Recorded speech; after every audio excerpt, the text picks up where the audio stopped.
You think you know someone. You look at their face, a face you've seen laugh and cry for 20 years, and you believe you know the landscape of their heart. You trust them with your secrets, your vulnerabilities, your joy. Until one day, they cross a line you never even imagined was there. A line that changes everything. This is a story about my best friend, Sarah. The woman I let into my home, and the one who tried to systematically dismantle my marriage, my peace, and my very sense of reality. This is the story of the year I lost a sister and fought for my family. Let me give you a quick backstory of my relationship with Sarah. But before I continue, I want to remind you to subscribe to this channel if you like interesting stories like this. My name is Maya, and for 20 years, Sarah was more than my best friend. She was my anchor. We met in our freshman year of college, two scared girls from small towns thrown together in a cramped dorm room.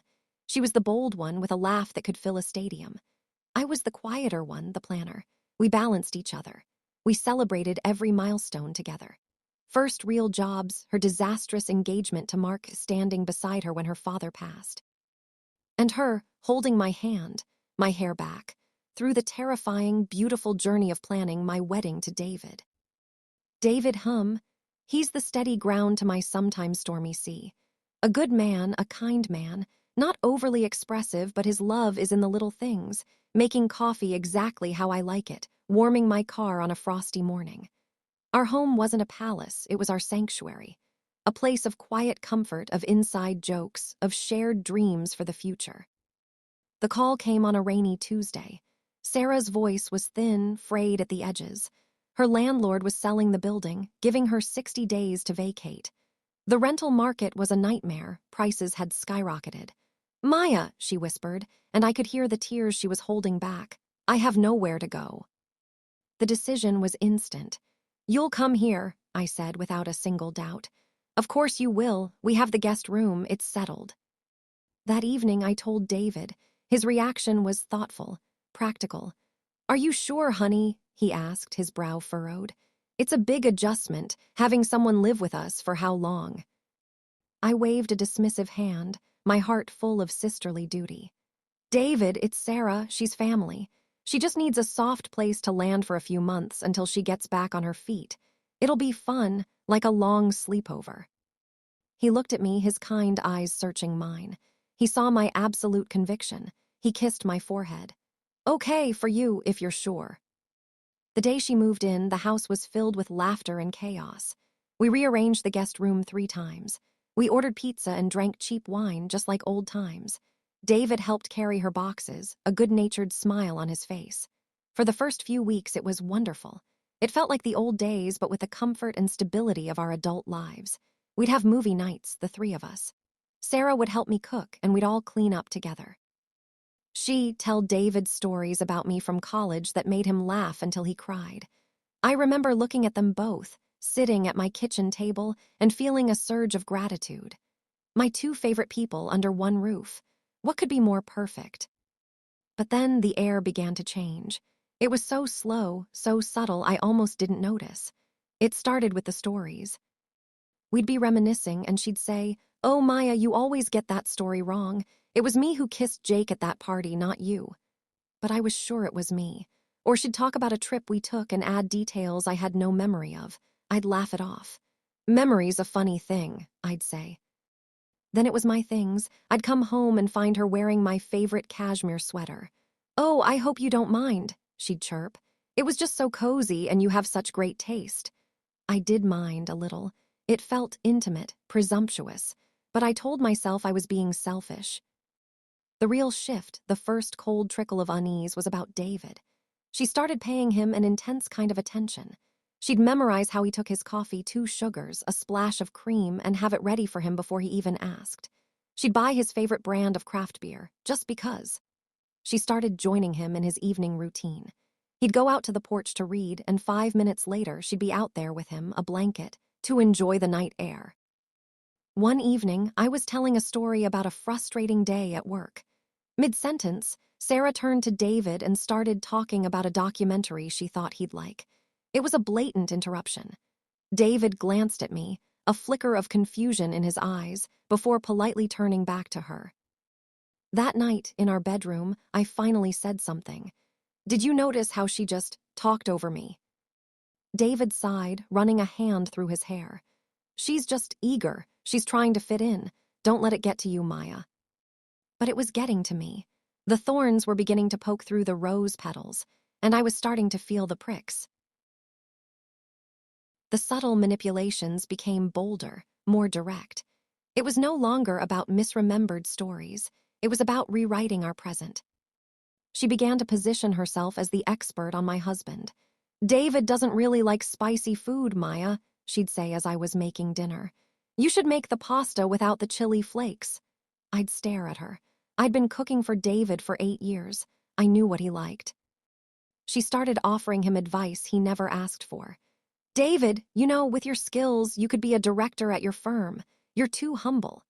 She'd say it in front of me, with a little knowing smile, as if they shared some secret ambition I was unaware of. The atmosphere in our home grew thick and heavy. The easy laughter was gone. David became quieter, more withdrawn. He started working later.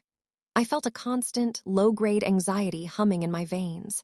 I was becoming a stranger in my own house, tiptoeing around the two of them, feeling like I was intruding on something. The first major explosion happened on my birthday.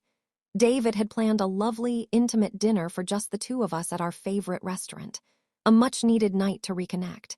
As we were getting ready to leave, Sarah came downstairs, dressed to the nines. Ready to go, she announced, beaming. I froze. David looked from her to me, completely bewildered. Sarah, I said, my voice tight, this was just for us. Her face fell, a perfect mask of wounded innocence. Oh, but David mentioned it this morning, and I just assumed. I've been so looking forward to a night out. I guess I misunderstood. She looked at David, her eyes welling up. I'm so sorry, I'll just stay here. David, ever the peacemaker, feeling awkward and put on the spot, mumbled, Well, we can't just leave her here on your birthday. It's fine. The table is for 3 anyway. It wasn't fine. The entire dinner, Sarah dominated the conversation, telling stories that highlighted her wit and her deep, seemingly profound understanding of David. I sat there, silent, watching my birthday dinner become a showcase for her. I felt invisible. The message was clear. I was the third wheel in my own marriage. The arguments with David started then. Quiet, tense arguments after we'd closed our bedroom door. Why did you invite her? I'd whisper shout. I did, she invited herself. What was I supposed to do, Maya? Cause a scene. You should have stood up for us, for our night. I was trying to avoid drama. The trust, the seamless partnership that had always defined our marriage, was developing hairline fractures. And Sarah was the wedge, gently, persistently tapping away. The climax, the moment the line was not just crossed but obliterated, happened on a Thursday. I came home early from work, struck down by a migraine. The house was silent. I was grateful. I just needed darkness and quiet. I walked upstairs, my head pounding, and I heard a soft, murmuring voice coming from behind our closed bedroom door. My blood ran cold. I pushed the door open, and there she was, Sarah, sitting on my side of our bed. She was holding one of David's dress shirts, holding it to her face, and she was crying. Not a dramatic sob, but a quiet, intimate weeping. She looked up and her eyes met mine. There was no shock, no guilt. There was a strange, unsettling calm, a resignation, and something else, a flicker of defiance. I was just putting his laundry away, she said, her voice thick with tears. And it just smells so much like him, like safety, like home. She looked around the room at our photos, our things. You have everything, Maya. You have no idea what you have. You have this man, this life, and you just exist in it. You don't cherish it. The silence in the room was deafening. I felt like I was going to be sick. This wasn't a misunderstanding. This wasn't her being eager. This was a woman who believed she deserved my life more than I did. Before I continue, I want you to tell me in the comments, what would you have done if you were me? What would you do if your best friend wanted to take your husband and your home? As for me, I didn't confront her. Not then. The migraine, the shock, it all crashed over me.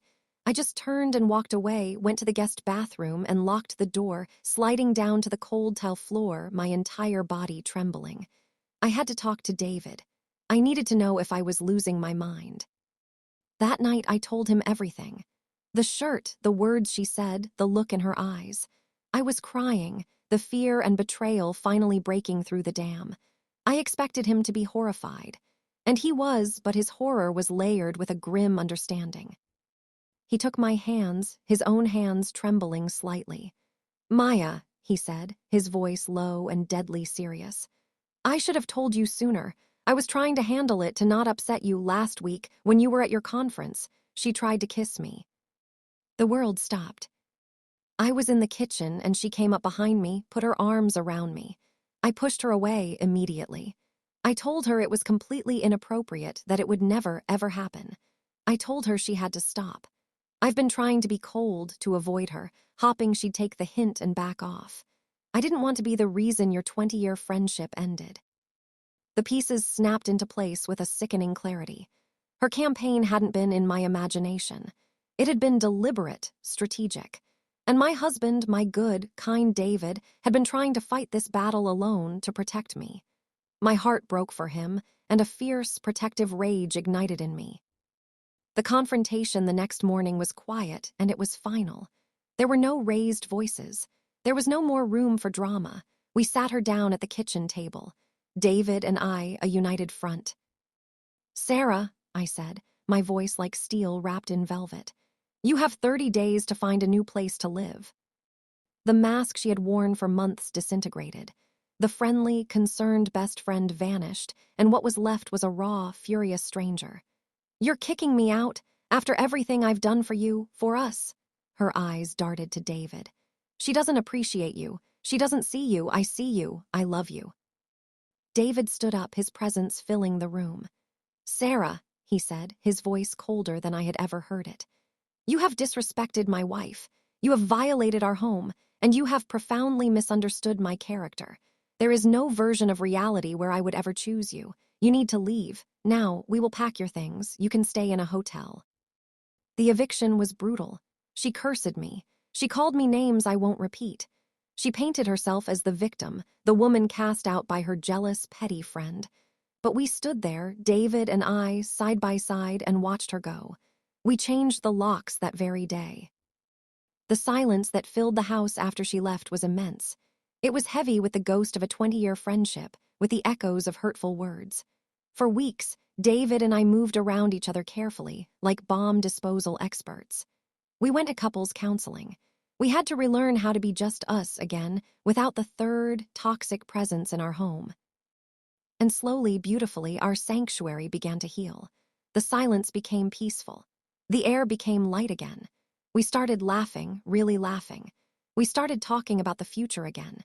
The experience, as painful as it was, forged our marriage into something stronger, more resilient, and more deeply connected than it had ever been before. We learned to protect our boundary line with ferocious love. So you see, dear friends, sometimes the hardest goodbyes are the ones that save your life. Sometimes you have to be willing to lose a friend to save your family. It's a painful lesson, one I wouldn't wish on anyone. But it taught me that the most sacred space you'll ever have is the one you build with the person you love. And you have every right, no, you have a responsibility to guard that space with everything you have. Cherish your peace, and never, ever be afraid to draw that line.